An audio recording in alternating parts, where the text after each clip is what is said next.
Mr. Justice Ashfaqul Islam, the chair of today's event and chair of the Supreme Court Day Celebration Judges Committee, honorable judges of both the Appellate Division and the High Court Division of the Supreme Court of Bangladesh, the learned Attorney General for Bangladesh, the respected President of the Supreme Court Bar Association, and the learned members of the Bar, my trusted members of the Supreme Court Registry, members of the print and electronic media, and all distinguished guests present here, good afternoon. It is a rare privilege for me to be here on this momentous occasion as we commemorate the establishment of the Supreme Court of Bangladesh. This day is not merely a date on the calendar, it is an emblem of our nation's commitment to justice, equity, and the constitutional principles for which countless sacrifices have been made.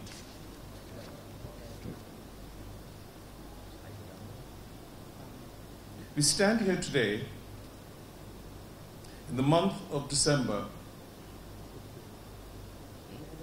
a time that carries an ineffable significance in the annals of our history, the month of victory.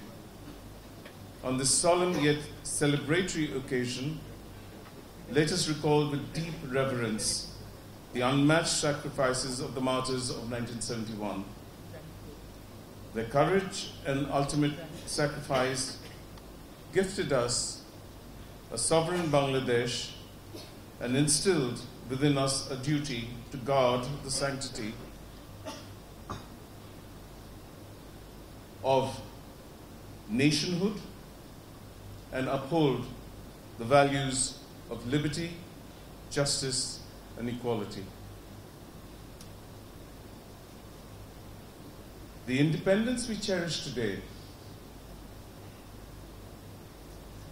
this very hallowed hall of justice where we find ourselves today, the Constitution itself that we strive to uphold on a daily basis, are the fruits of the immeasurable valor shown in 1971 by our compatriots. Equally, I bow in homage to the brave souls of July and August 2024 who gave their lives during the student-led mass revolution. Their vision for an equitable and just society shall echo and resonate through time and serve as a clarion call for all of us in positions of responsibility. Their sacrifice demands that we as custodians of justice endeavor to achieve a society where equity is not a distant ideal, but a reality. On assuming the office of the 25th Chief Justice of Bangladesh, I took an oath not merely to the Constitution, but made a promise to the people of this nation. I pledged to uphold the rule of law, safeguard the dignity of this great institution, and restore public confidence in our justice delivery mechanisms. The weight and significance of this responsibility are not lost upon me. It demands a relentless commitment to reform, to ensure transparency and accountability, and work relentlessly towards institutional excellence.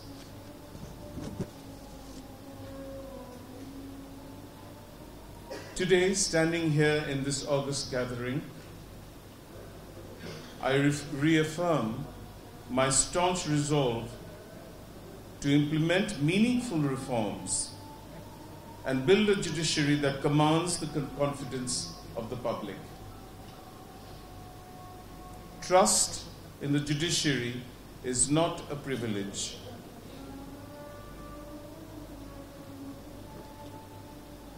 It is something that is earned. And concomitantly with that, it imposes an obligation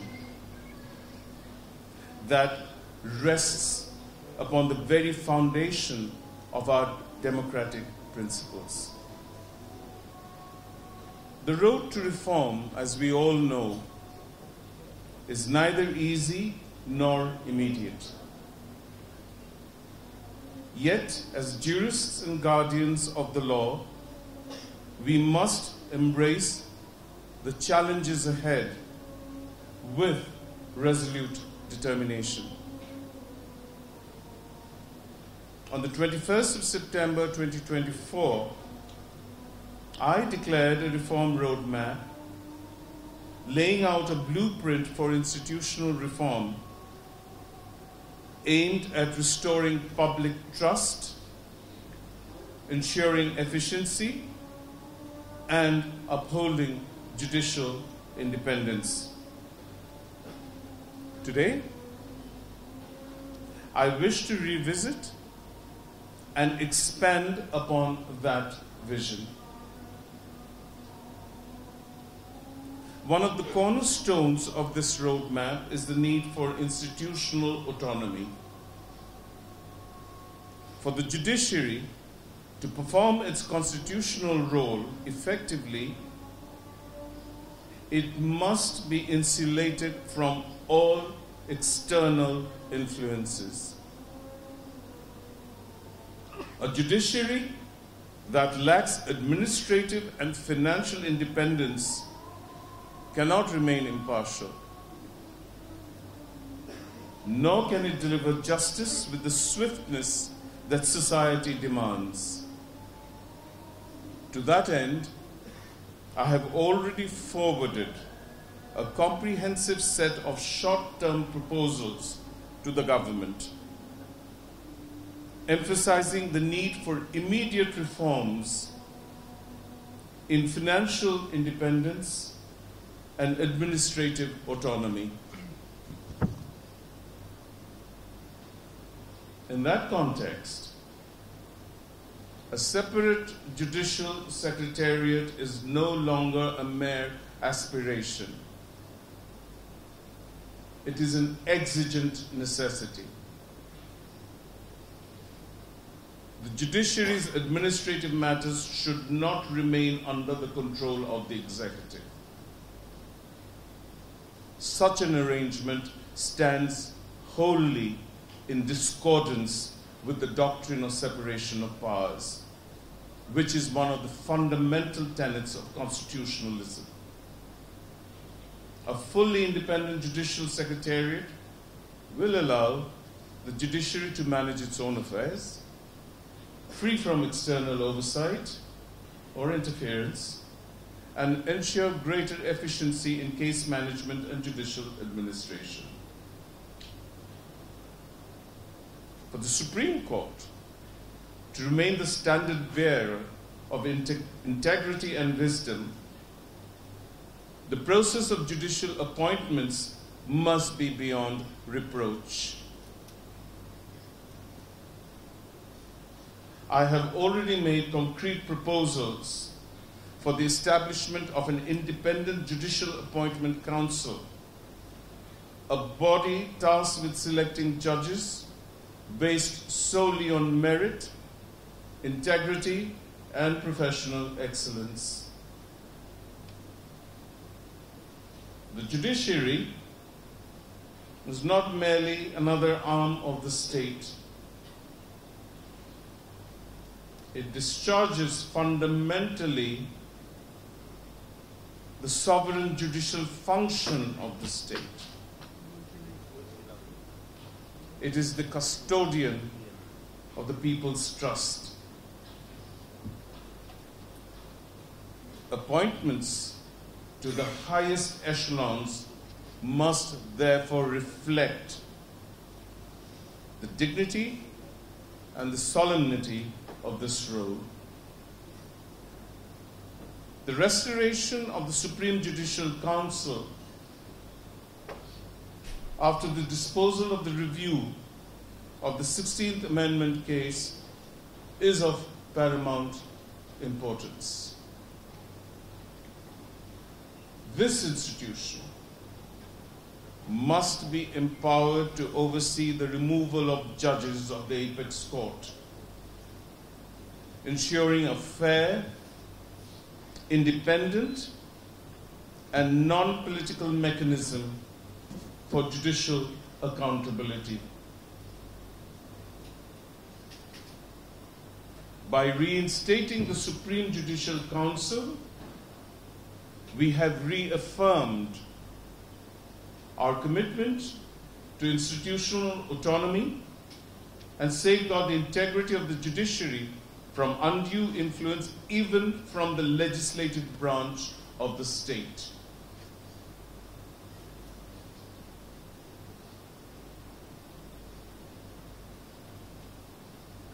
The members of the district judiciaries and magistracies form the bedrock of our legal system. The significance of their role in delivering justice at the grassroots level cannot be overstated. However, frequent and arbitrary transfers disrupt their ability to serve effectively. I am therefore committed to implementing structured and merit-based transfer guidelines that will ensure transparency, fairness, and stability within the judiciary. Judicial officers at the end of the day deserve, in the bare minimum, to work with dignity, free from the fear of undue interference. In keeping with our broad vision for reform, I have articulated a strategic plan for the judiciary encompassing short-term, medium-term, and long-term goals. The short-term proposals, along with detailed concept notes, have already been submitted to the government and include reforms aimed at enhancing judicial institutional autonomy, financial independence, and addressing the issues of judicial vacancies. In the medium term, I envision the full implementation of e-judiciary initiatives and training programs for judges to equip them with modern tools and techniques. In the long term, we aim to establish a judiciary that is truly independent, efficient, and staying relevant, equipped with an ever-evolving capability of responding to the needs of an ever-evolving society.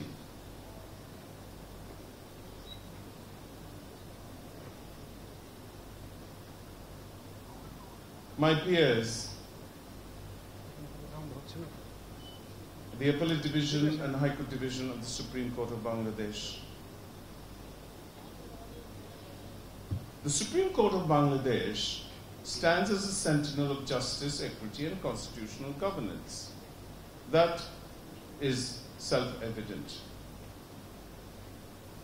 Its role in shaping a just society cannot be overstated. Through landmark judgments, this court has not only defended the Constitution, but has also upheld the rights and liberties of the people. From protecting the sanctity of fundamental rights to ensuring executive accountability, the Supreme Court has served as the bulwark against oppression and injustice. Yet, even the loftiest institutions must engage in introspection. As judges, we must hold ourselves to the highest standards of conduct and integrity. Here I recall the timeless words of Socrates, who declared that the unexamined life is not worth living. This wisdom holds particular weight for all of us. As judges tasked with safeguarding the lives and liberties of others, systemic reform requires continuous evaluation of the self. Such introspection should better help us at approaching issues like scandalization of court and judges from a fresh perspective, in keeping with emergent standards governing this branch of the law of contempt. In the context of judicial conduct, it is essential to reflect on the views of Lord Atkin,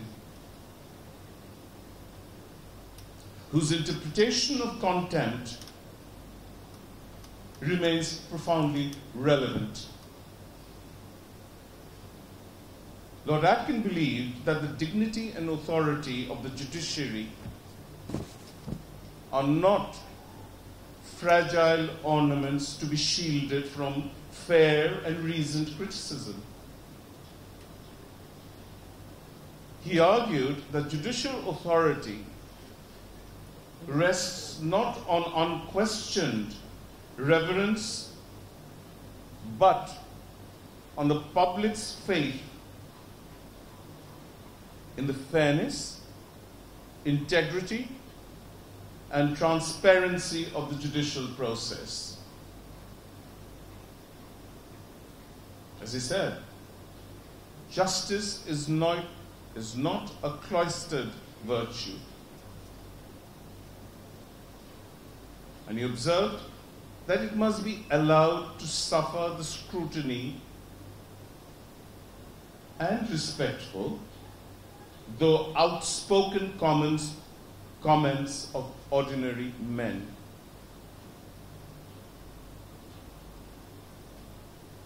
This statement highlights the importance of judicial humility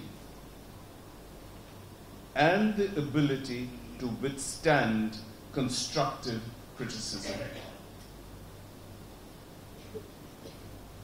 It is often said that power unchecked leads to hubris and debilitating complacency.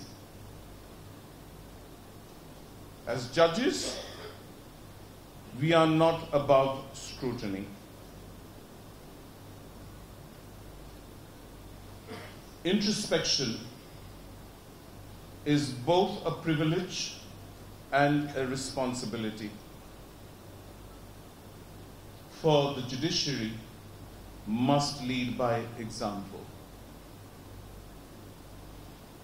Justice V.R. Krishna Iyer once reminded us that criticism of the courts, when fair and constructive, is not contempt, but a tool for refinement. However,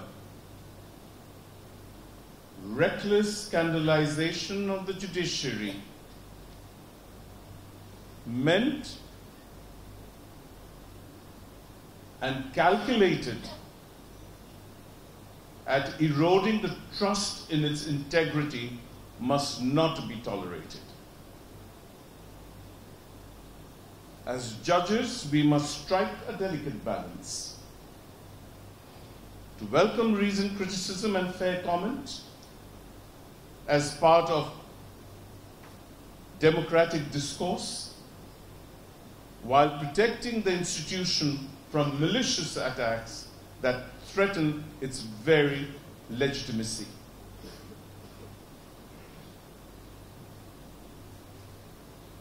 We as judges must not only deliver judgments with integrity, but also remain open to reflection and feedback.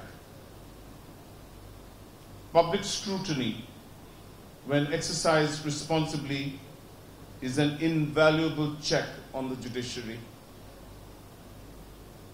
It is through such dialogue and introspection that we strengthen our resolve, reaffirm our ethical commitments, and ensure that the judiciary continues to embody the principles of justice.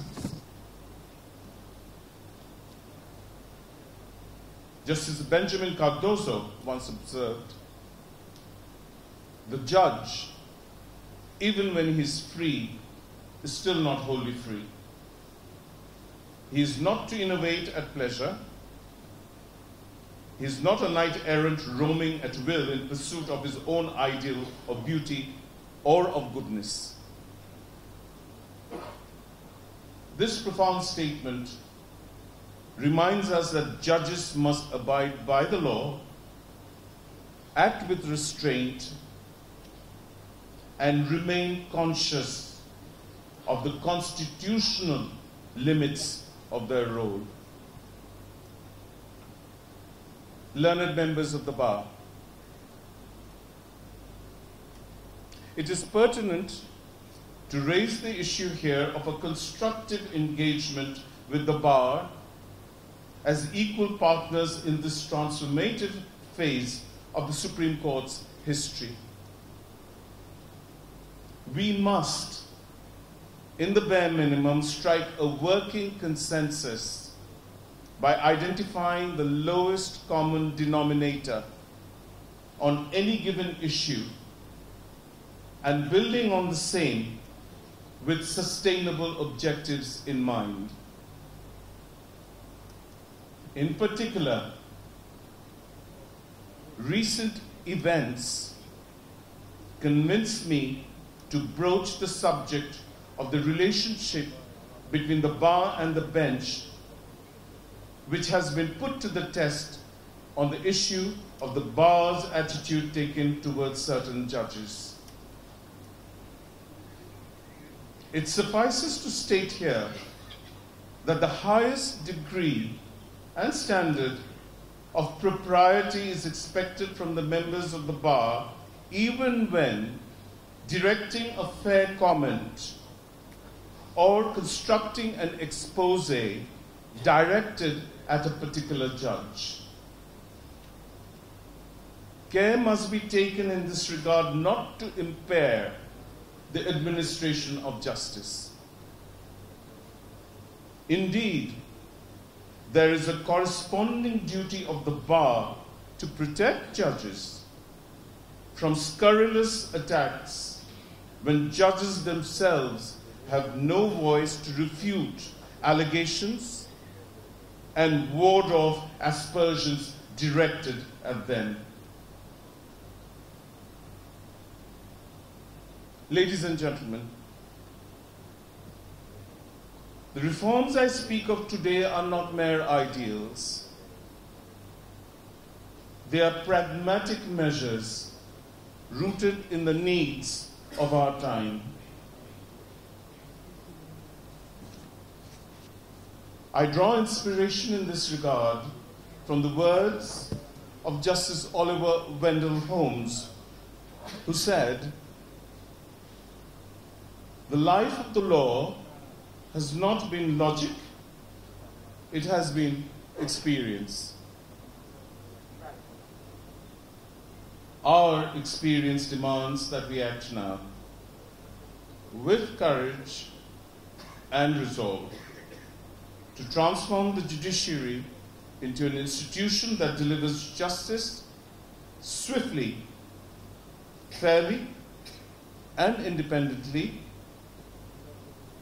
bearing in mind the interests of its main constituents, the people of this republic.